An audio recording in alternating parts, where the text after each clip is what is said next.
time of change, such as Nigeria had never known before, when old and new are blending, when self-government and Commonwealth status approaches, Al-Haji Muhammadu assumed his high and difficult office. Large crowds had gathered by the time Al-Haji Sir Amadou Bello, Sultan of Sokoto, the Premier of northern Nigeria, arrived, followed soon afterwards by His Excellency the Governor Sir Gawain Bell.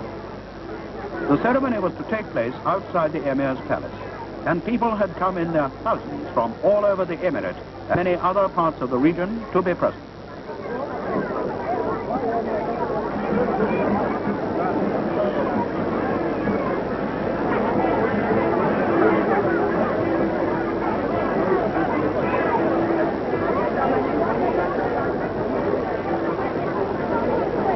His Excellency was accorded a royal salute.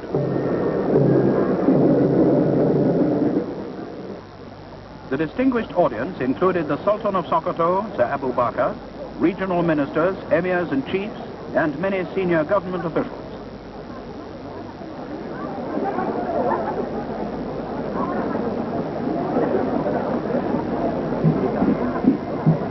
The Guard of Honor was formed by men of the Zaria Native Authority Police. It was under the command of Malam Nuhu Jahaya, and His Excellency's inspection began the day's ceremonies. Music was provided by the Corps of Drums of the depot, Queen's Own Nigeria Regiment. The new Emir had been chosen by a unanimous vote of the traditional selectors. He had already given a long period of faithful service to the native authority. For the last 22 years as Iangiri of the Zaria Sabongiri. As he said later, the office had called for tact, patience, and administrative ability, attributes which will stand him in good stead in the exacting tasks and responsibilities he now takes up.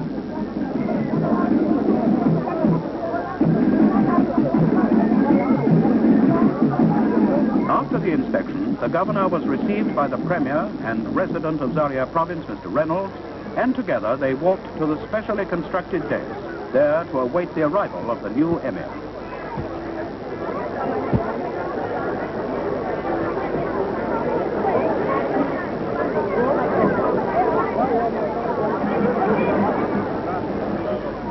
It was an exciting moment for everybody, and his people cheered him to the echo.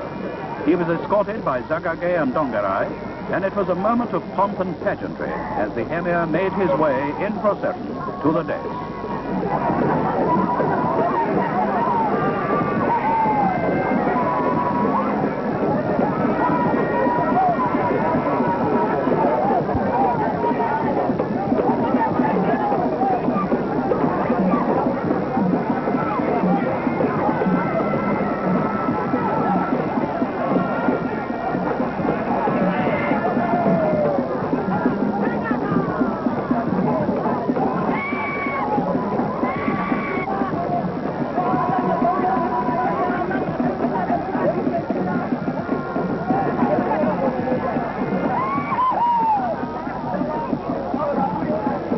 The oath was administered by the Liman of Zaria.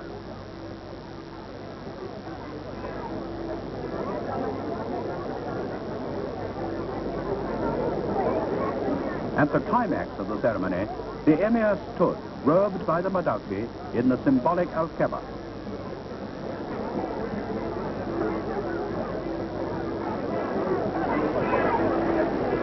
His Excellency then spoke, telling the Emir that with the coming of independence, the people of the region were demanding the highest standards of service, honesty, and efficiency in all spheres of government. It will be his duty as Emir, said Sir Gawain, to see that the native authority staff gave the best service possible. His words were later translated into Hausa. The final act of the ceremony was the presentation by the governor of the Emir's letter of appointment and his staff of office.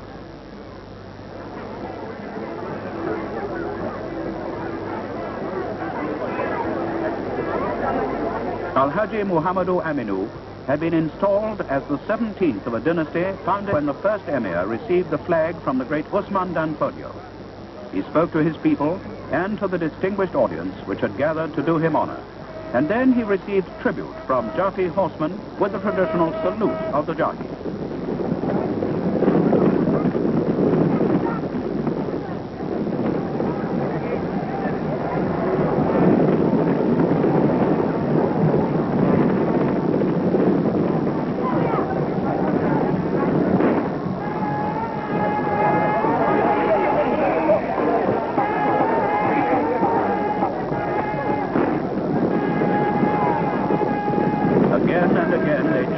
to the very steps of the dais, the loyalties of the past finding 20th century expression as the riders welcomed their new Emir. The thunder of hooves mingled with the joy of the people. It was an occasion that will live on in the memories of everyone who was present on that October day.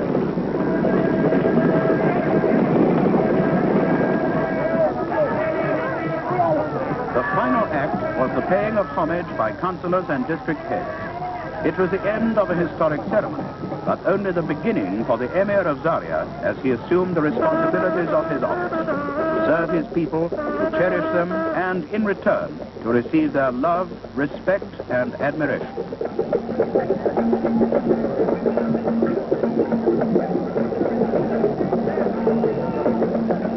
The pageantry and ceremonial over, the distinguished people made their way homewards, confident in the sure knowledge that all that is best of the long traditions of the Zaria Emirate will be truly upheld by Al-Haji Muhammadu Aminu.